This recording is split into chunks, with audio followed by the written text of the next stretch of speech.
Waktu itu saya ingat sekali, kamar saya diketok, Mas Ustadz. Waktu di hotel apa gimana tuh? Enggak, Di dock. dalam kapal. Kapalnya. Kapal saya sandar di Thailand, di Bangkok waktu itu, saya diketok. Saya pikir saya dipanggil oleh Awak kapal gitu. kapal yang lain, minta bantuan. Begitu saya buka, saya cukup terkejut. Ternyata seorang perempuan cantik. Waduh. Luar biasa ini. Wah, di situ. Oke, 3, 2, 1, open the window. Oke, bersama di sini teman-teman semuanya sahabat Top 5 Update. Ya, saya di sini ya akan melaksanakan nih podcast kedua saya yang dulu tuh saya bersama teman-teman dan sekarang saya bersama seorang kapten ya kan. Halo. Wah, seorang kapten yang mana di sini sudah pernah melalang buana ke seluruh dunia ya kapten. Hampir. Hampir. Alhamdulillah. Nah, di sini beliau bernama Kapten Akif Pradias. Oke. Oh, ini kapten. Saya ingin bertanya kapten. Mungkin selama di berlayar nih di di laut kan, itu pernah kemana saja nih kapten? Mungkin pengalamannya tuh kemana saja?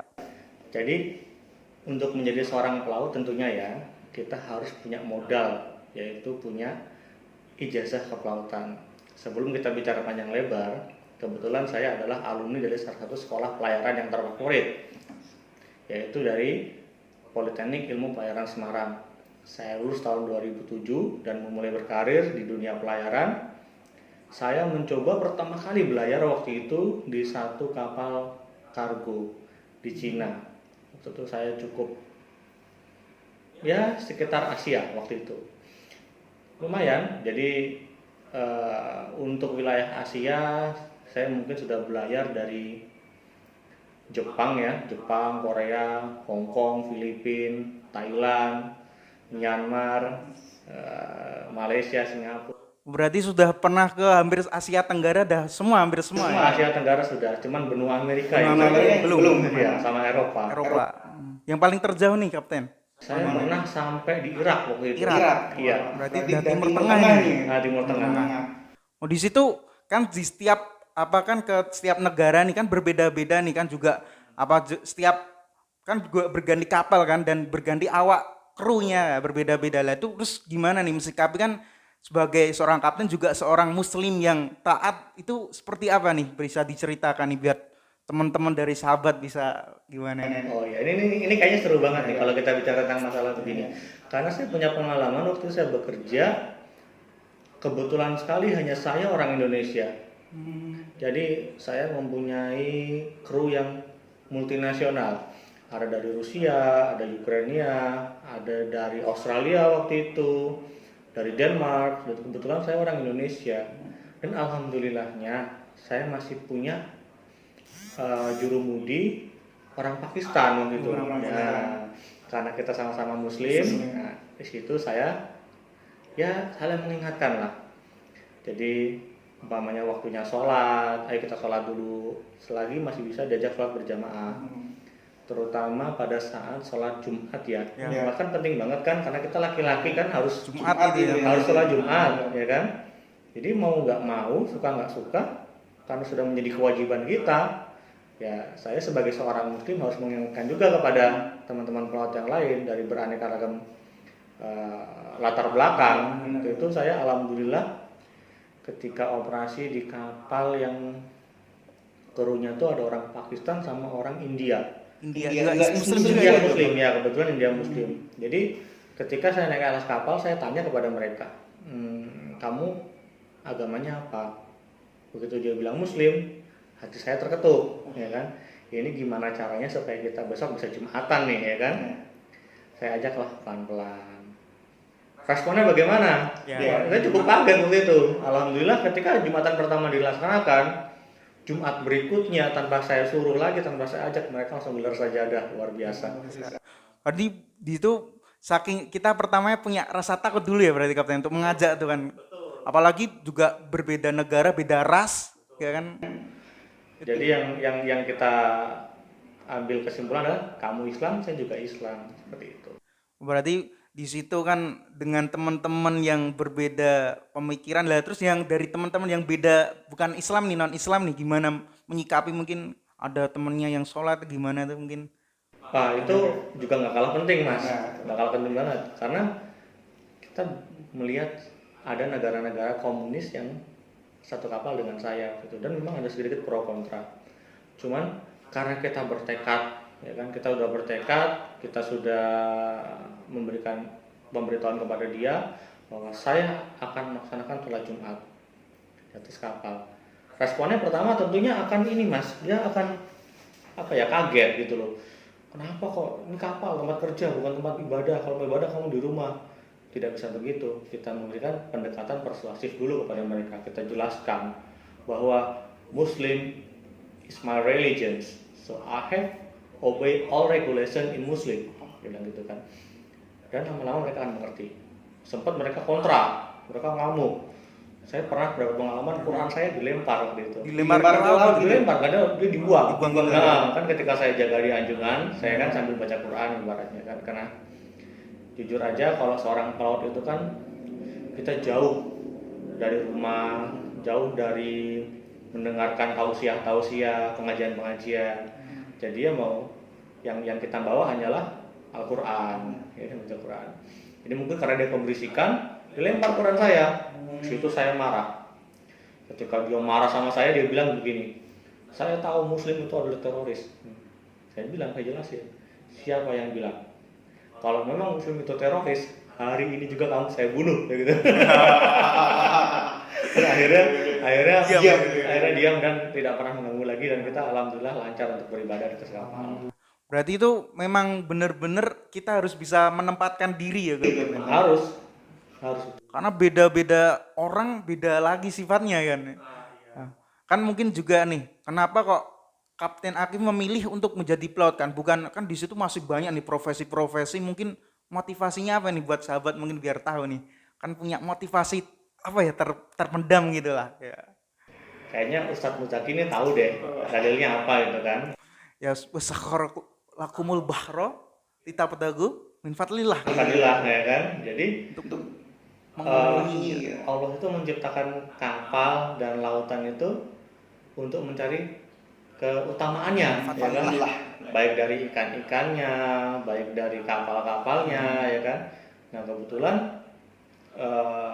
dalam dunia Islam sendiri, kalau Mas Ustadz tahu kisahnya Barbarossa yang ditakuti oleh bangsa Eropa, jadi kalau di film Pirates of Caribbean dia dianggap sebagai bajak laut. Sebenarnya dia adalah salah satu pelaut Muslim yang menaklukkan Eropa. Nah, dari Turki ya tentunya ya. Maka dari itu nenek moyang kita tuh seorang pelaut gitu loh. Dan kenapa kok saya memilih jadi pelaut? Karena saya melihat laut itu luas, ya kan? Terus di laut itu kita banyak menjumpai hal-hal yang baru. Karena kebetulan saya itu cinta dengan laut, maka saya sekolah di sekolah pelayaran.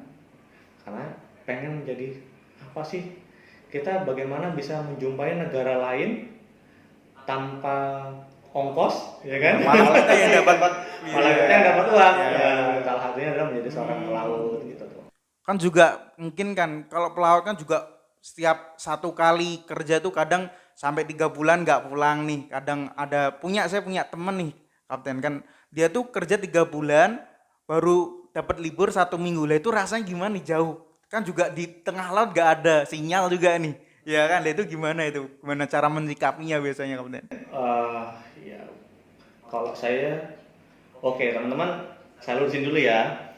Memang saya seorang pelaut tadinya, tapi saya sekarang sudah bekerja di Pelabuhan Indonesia 3 sebagai pemandu kapal. Ya, teman-teman boleh lihat channel saya juga nanti. Betul, nanti di klik bawah nih, link banyak nih. Oke, jadi untuk menyikapi rasa rindu kita kepada keluarga pada saat saya masih berlayar, saya punya satu kayak kata kunci. Prinsip ya. No news is good news. Apa itu? Ya kan? Tidak ada berita sama dengan berita baik. Jadi selama saya tidak mendengar berita dari keluarga saya menganggap itu adalah berita baik. Artinya keluarga saya dalam keadaan baik-baik saja, aman. Dijadikan sugesti gitu ya kapten? Sugesti ya. Kita harus husnuzon billah ya. Nggak boleh berprasangka jelek. Tapi nanti ketika saya nyampe di pelabuhan, yang pertama kali saya cari adalah sinyal. sinyal atau internet. Saya pernah mengalami pelayaran yang cukup lama, ya menurut saya cukup lama, mungkin teman-teman pelaut yang lain ada yang lebih lama lagi. Ketika itu saya 1 bulan berada di tengah laut, tidak ada sinyal sama sekali. Jadi mempertahankan sugesti saya bahwa no news is good news. Nah, itu maksud saya. Bener, berarti gitu punya prinsip harus dari awal nih sebelum berlayar harus punya. Ya. Harus kuat.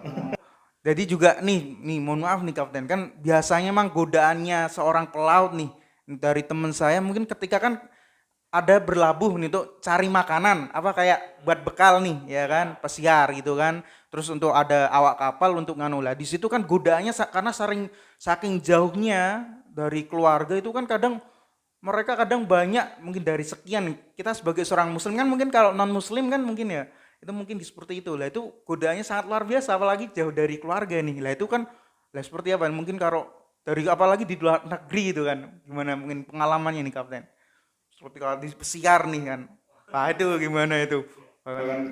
Jadi itu merupakan suatu apa ya maksud saya momok yang umum lah di mata masyarakat bahwa peraut itu tidak jauh dari segala macam godaan, ya kan? Lapas tali, lapas cinta, gitu kan? Cuman sebagai seorang muslim kita harus ingat bahwa kita punya tanggung jawab besar, apalagi saya seorang ayah, seorang suami, dan tentunya dalam agama saya pun diajari wala taqrabuz zina, ya kan? Painahu karena kekuasaan sabilan ya. Nah, gitu. Jadi kita berusaha untuk menjaga keimanan kita di atas kapal. Jadi umpamanya ketika tiba di suatu pelabuhan, saya pernah mengalami ya cukup sangat berpengaruh lah bagi keadaan waktu itu, di mana kita jauh dari keluarga, jauh dari anak istri. Ketika kapal nyampe di Thailand. Thailand ini dulu wah luar biasa. Terkenal dengan kuda putihnya Asia. Kan? Nah jadi waktu itu saya ingat sekali kamar saya diketok Mas Ustadz. Waktu di hotel enggak di dalam kapal. Kapalnya sandar di Thailand di Bangkok waktu itu saya diketok. Saya pikir saya dipanggil oleh kapal yang lain minta bantuan. Begitu saya buka, saya cukup terkejut. Ternyata seorang perempuan cantik. Waduh, luar biasa ini. Wah, di situ pasti hati bergejolak nih kan. Waduh, ini kok ibaratnya kita sudah lama ketemu keluarga dapat makanan empuk ini. Di situ setan sangat menggoda kita, Mas. Nah, disitulah bagaimana kita harus mengolah betul-betul hati kita supaya jangan sampai terpengaruh. Dan alhamdulillahnya memang saya langsung tutup itu dan saya kunci. Luar biasa sekali Kapten. Jadi memang benar-benar itu kan godaannya, apalagi kan juga tadi seperti yang di awal tadi kan kita tuh berbeda dengan ada banyak sekali kan kita sebagai seorang muslim gimana menyikapinya, karena di awak kapal tuh kru-krunya kan berbeda-beda juga kan. Apalagi di situ nih biasanya kan di tengah laut kadang ada teman kan biasanya pernah sering mabuk laut gak Kapten tuh?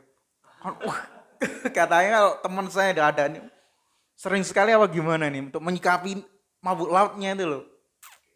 Mabuk laut itu sebenarnya kalau menurut saya pribadi itu hal yang wajar, karena kita saat ini berada di bumi yang tenang ya kan, datar. Tapi begitu kita di atas kapal, dia akan selalu bergoyang. Dan goyangan di atas kapal itu kan nggak teratur Mas. Ada kadang-kadang ke depan atau rolling atau yawing istilahnya, atau apa istilahnya karena ombak dari lambung dan segala macam. Nah di situ kita terasa kayak dikocok perutnya. Cuman lambat laun karena sudah keseharian seperti itu, lama-lama hilang sendiri. Kadang-kadang saya tuh berpikir begini, mungkin teman-teman yang lain mabuk laut, tapi karena saya sudah biasa akhirnya ya seperti kehidupan pada umumnya gitu. Hanya yang penting banget pada saat ombak itu adalah sugesti. Kita harus punya pikiran yang baik. Jadi kalau kita pikirannya jelek terus, aduh makin nggak selesai nih terus, aduh aku pusing nggak karu-karuan ini, dan selamanya jangan mabuk laut terus. Jadi harus punya itu pertama juga sugesti juga itu. Kita menjaga diri kita sendiri. Gitu. Aku harus kuat nih. Kayaknya cuma sebentar aja ombaknya dan insya Allah dengan sugesti yang baik juga, badan kita tuh akan mengeluarkan imunitas, ya kan? Imunitas. Kalau saya nggak mabuk laut, saya kuat gitu. Oke nih. Kapten juga nih pertanyaan yang sangat mungkin bagi pikiran saya nih. Jadi mungkin kan jadi seorang kapten itu pasti punya banyak awak nih, kan juga beda sifat. Terus ketika kadang ada kru itu bertengkar nih kapten, kan mungkin pernah nih ya, ada mungkin lah itu gimana nih kita sikap kita sebagai pemimpin di kapal yang bahwasanya kapal itu merupakan asetnya tuh miliaran hampir triliunan nih kapten nih kan. Nah, itu gimana nih kan kadang ada kontrak nih, wah gini oh salah kayak gitu gimana itu? Kan kadang masih gitu gimana? Jadi ada beberapa faktor yang menyebabkan orang itu berkelahi di atas kapal. Biasanya yang paling cepat memicu adalah ketika dia membahas agama, kemudian politik, pokoknya segala macam unsur sara, itu paling cepat. Ditambah frekuensi dia di atas kapal yang cukup lama, umpamanya sudah waktunya dia pulang, setelah kontrak selama 6 bulan, sudah waktunya dia pulang, penggantinya nggak kunjung datang, sehingga ada menambah lagi sebulan, itu menyebabkan orang tersebut mengalami fatigue atau kelelahan, stres yang tinggi, sehingga kalau istilah kita bilang senggol bacok lah gitu. Nah, jangankan antar kru, saya pun pernah digituin dulu. Pernah. Saya waktu itu berada di Cina, jadi saya waktu itu masih sebagai mualim 2. Jadi kalau di kapal itu ada kapten, kemudian mualim 1, mualim 2, mualim 3 dan seterusnya, ya kan. Ada di mualim 2. Waktu saya di Cina, saya menggantikan seseorang. Kebetulan dia adalah warga negara Tiongkok dari Cina. Nah, ketika saya naik ke atas kapal, saya menggantikan dia. Nggak lama dia datang lagi ke atas kapal sebagai anak buah saya. Nah, di situ sepertinya dia mengalami gengsi gitu ya mungkin. Sehingga waktu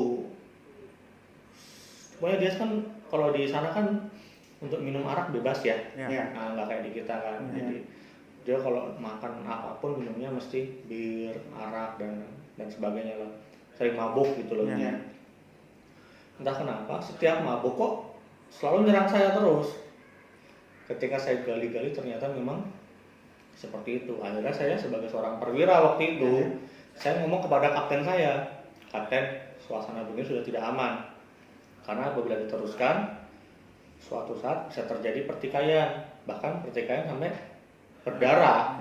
Karena setiap dia mabuk kan kita tidak tahu dia megang apa gitu. Akhirnya kebetulan kapten sangat bijaksana sekali waktu itu, dia menurunkan dia. Karena saya kasih pilihan, kalau dia nggak turun, kayak saya yang turun, tinggal kamu butuh siapa. Ya alhamdulillah selesai. Karena memang perkelahian dari kapal sangat faktornya itu tadi banyak. Iya. Memang harus benar-benar kita harus sabar juga termasuk ya kapten. Harus sabar. Kita membahas masalah agama. Makanya di awal tadi kan kita sudah bilang, bahkan seorang dari negara komunis pun ketika melihat saya ibadah, dia marah-marah. Menganggap saya adalah teroris. Nah, disitulah kita harus tunjukkan bahwa kita tuh bukan teroris, kita hanya melakukan ibadah. Seperti itu, Ustaz. Oh nih terakhir nih, close ini ya. Mungkin buat motivasi buat sahabat semua nih. Gimana mungkin kan biar kan punya passion sendiri kan, kapten kan pengen jadi seorang pelaut. Dan mungkin bisa disalurkan ke teman-teman buat gimana nih motivasi buat semangat lah untuk teman-teman semuanya nih. Oke, buat teman-teman semua, intinya kita tuh harus selalu berprasangka yang baik. Kemudian kita fokus pada tujuan kita. Tujuan kita apa? Misalnya teman-teman mau jadi pelaut, maka tujuan awalnya harus dari hati kita sendiri, tidak ada unsur paksaan dari teman-teman atau dari keluarga, bahwa saya ingin menjadi seorang pelaut.